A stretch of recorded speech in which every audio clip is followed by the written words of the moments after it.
Hello friends, मैं हूँ प्रार्थना। और आज जो मैं आपको कहानी बताने जा रही हूँ वह आपके लिए बहुत ही इंटरेस्टिंग है। इसलिए आपसे रिक्वेस्ट है, आप इस कहानी को पूरा सुनिए और सुनने के बाद लाइक शेयर एंड सब्सक्राइब जरूर कीजिए। तो आइए हम चलते हैं अपनी कहानी की ओर। एक बार की बात है, एक गांव में एक बहुत गरीब आदमी रहता था और जिसके पास एक ही लड़का था। पर वह आदमी बहुत परेशान था क्योंकि वह बहुत गरीब था।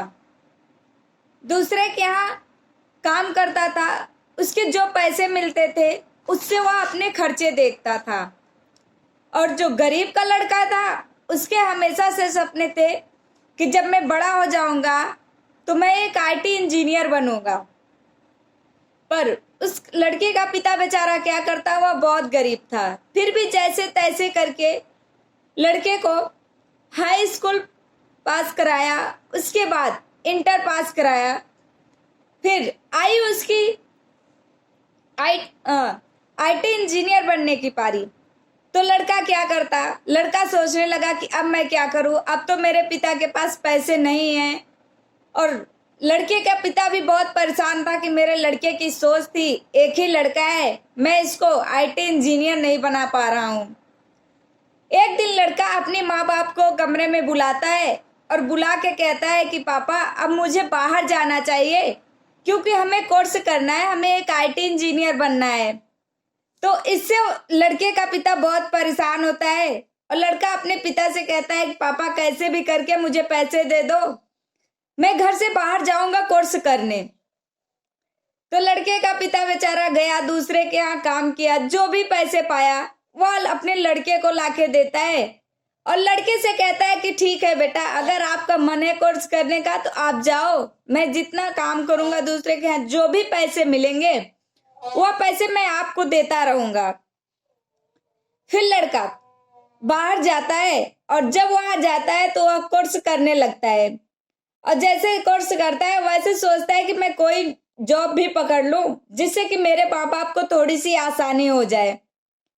फिर लड़का जाता है, एक राजा उस गांव में होता है और वह उसके पास जाता है और कहता है कि मुझे कुछ नौकरी दे दो अपने यहाँ।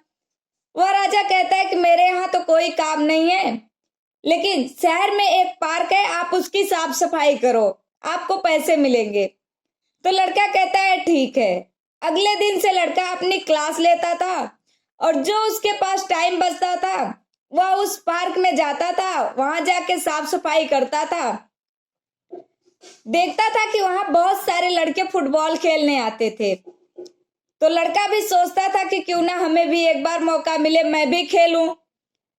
वह सोचता था लड़कों से बात करने के लिए, तो लड़के उसे डांट देते थे। क्यों? क्योंकि वह एक सफाई कर्मी था।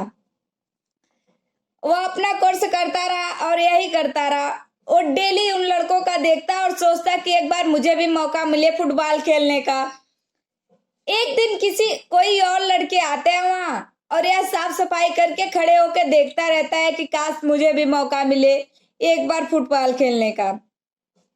उसमें से एक लड़का थोड़ा बड़ा होता है तो इसको बुलाता है, गरीब के लड़के को, और कहता है कि भैया आपको भी खेलना है? तो लड़का कहता है हाँ भैया मुझे भी खेलना, खिला लो।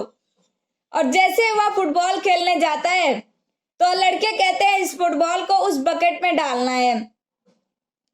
वह कहता है ठीक है। वह बहुत प्रयास करता है, डाल नहीं पाता। जितने लड़के होते हैं सब देख देख के हंसने लग जाते हैं। इससे उस गरीब के लड़के को अपने आप पे क्रोध आता है और वह कहता है कि आप मुझे आधे घंटे का टाइम दो, फिर आप जहां से कहेंगे मैं वहां से फुटबॉल को उस बकेट में डालूंगा। तो लड़के कहते हैं कि चलो ठीक है। फिर वह हंसने लगते हैं, कहते हैं जैसे इतना हो गया वैसे आधे घंटे का इनको और टाइम दे दो। और वह लड़का वहां से दौड़ के आता है, अपने जहां से कोर्स करता है वहां से एक मेजर लेके जाता है और फुटबॉल की लंबाई, जहां से फुटबॉल को बकेट में डालना होता है वहां की लंबाई नाप लेता है, ऊंचाई नाप लेता है और फिर खड़ा होकर वहां से फुटबॉल को फेंकता है तो फुटबॉल उस बकेट में जाके गिर जाती है। तो लड़के देख देख के सोचने लगते हैं कि ऐसा क्या है। फिर लड़के कहते हैं कि आप और दूर से डालो। फिर वह और दूर से फुटबॉल को डालता है, क्योंकि उसे लंबाई पता हो जाती है, ऊंचाई पता हो जाती है, फुटबॉल के कितने ऊपर हम फेंकेंगे तो उस बकेट में जाएगी। तो इस कहानी से यह सीख मिलती है कि अगर आप अपने आप पे भरोसा रखेंगे तो कभी हार नहीं मानेंगे।